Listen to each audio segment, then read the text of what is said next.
Hey, y'all remember when we used to do this? Three, two, one. He makes it and the crowd goes wild.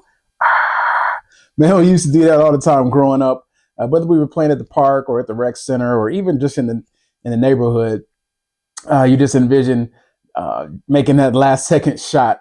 And if you stick around for this video, I'm going to tell you about when I had an opportunity and that happened to me in real life. So in this video, we're going to be talking about how to champion a moment.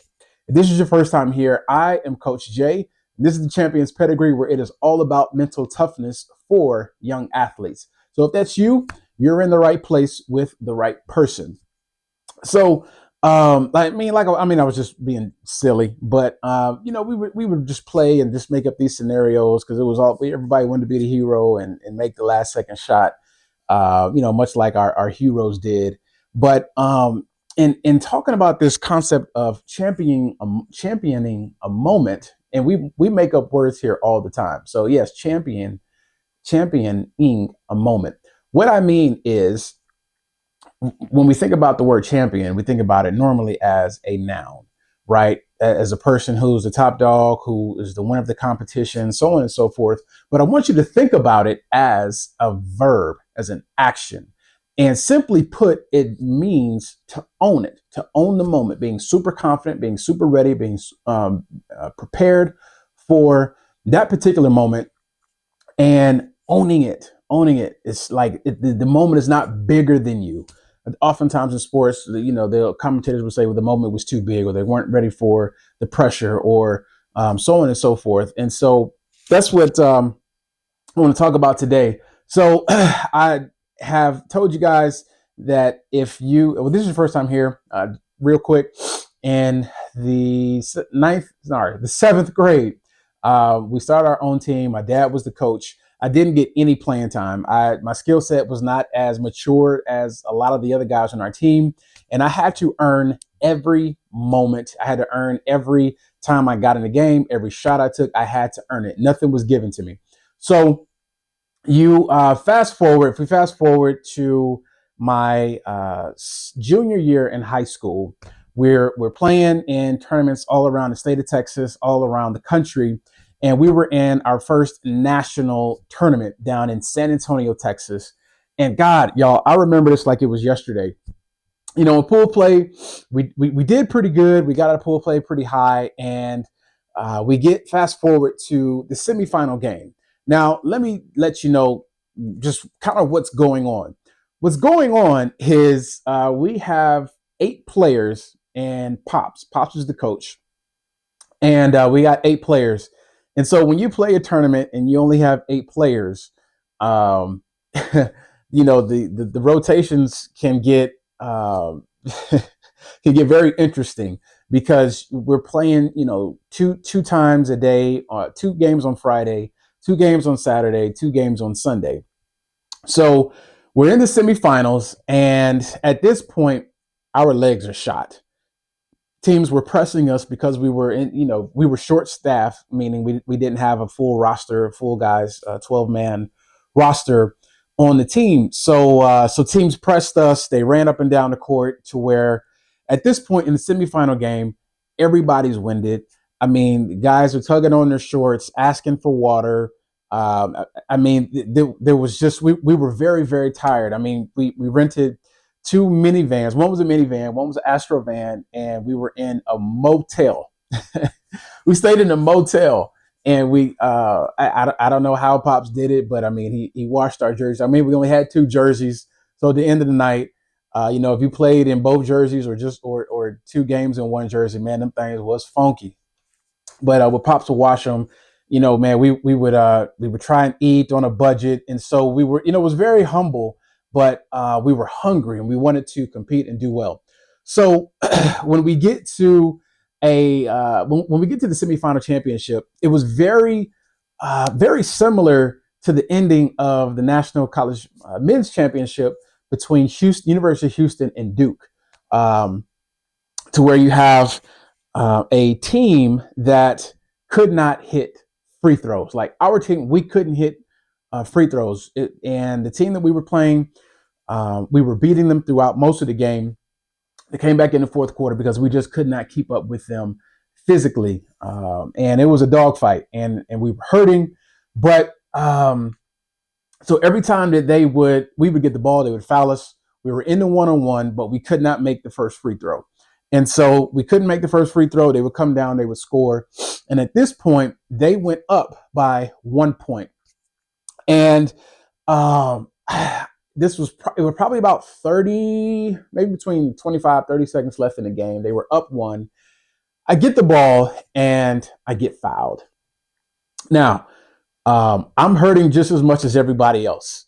I am beyond tired. I'm exhausted. I mean, I had 1 pair of shoes, so feet were hurting, lungs were hurting. I mean, it was very uncomfortable in this game. And if I remember correctly, just the body language of the team was, hey man, we tried. They just better than us. I mean, everybody on the court was. Nobody said it verbally, but physically, we were ready to wave the white flag. But so I remember I stepped to the line, and I could feel my heart beating through my chest, and I was nervous. I was nervous. I would maybe call it a tad bit of fear. It wasn't doubt. See, the difference between fear and doubt. Fear is a natural emotion. Fear is something that can overtake you if you let it, because it's a natural emotion. And doubt is really misconceptions of other people that are projected on you. So it's like if someone didn't think that I could do it, and then I subscribed or adopt that idea, like that's where doubt comes from. But fear is, well, what if I do this? What if I do that? If I do it, it's this wrong. If I miss it, then we lose again. So that's a real emotion. And the thing that helped me champion, and the thing that I believe will help you champion a moment where the moment won't be too big, the moment won't be too grand, doesn't matter what you're doing, is mental rehearsal. Mental rehearsal is when you have to remind yourself of the work that you have put in. Trust your work. Champion, listen to what I'm saying to you, champ. Trust your work. Trust what you have done. Trust all the sacrifices you've made. Trust the discipline that you have. Trust what you have given, what you've committed to, what you have sweat and bled, and I'm sure cried and studied and practiced and trained and weightlifted and have eaten right. Like those things, you have to remind yourself of that. And so in that moment, before the referee threw me the ball, I thought about how I had practiced this moment for the past 6.5 years. Every practice, at the end of every practice, I would run sprints and shoot free throws, 1-and-1. If I made the first one, I got a chance to shoot the next one. If I missed the first one, I would do more running and more conditioning. And I'm not just talking about up and back one time. No, we were doing suicides where we would run up to the free throw line, and then the 3-point line, then half court line, and then 3-point line, and then half court line, and then the full court. Or we would run 27s, which is the short ways, back and forth 27 times. And you couldn't be last. So I reminded myself of that in that moment, because confidence is built by producing measurable results over and over again. So trust what you have been doing. Trust yourself. Why? Because you have to be your own champion. Before anyone else can ever see you as a champion, you have to be your own champion. Nobody else is going to reward it. You have to tell yourself and not convince yourself, but you have to put the work in that nobody else is doing. And before anybody else can say, Coach Jay, you're doing it. Now I'm going to tell myself, Jay, you're doing it. Man, nobody else is doing this. This is where confidence comes from. And the reason why I say you have to be your own champion, because you have to see it in your mind before you can ever see it with your eyes, right? So the referee throws me the ball. I do my routine, take a deep breath, 3 dribbles, and I shot it, made the first one. Same thing. Second time, I shot it, made the second one. And when I shot it, it wasn't an arrogant thing, but it was a confidence thing. It was something that, man, listen, you have done this over and over and over. Own this, you got this, and it's a free throw, the same free throw that you have been shooting the entire time. Because I was able to unsubscribe from what may have been present. Yeah, I may have been hurting. I may have been tired. I may have been winded, but those things did not matter. I was focused in on the task. I was focused in on the assignment. And if you ever get in that mode, remind yourself of what you have done.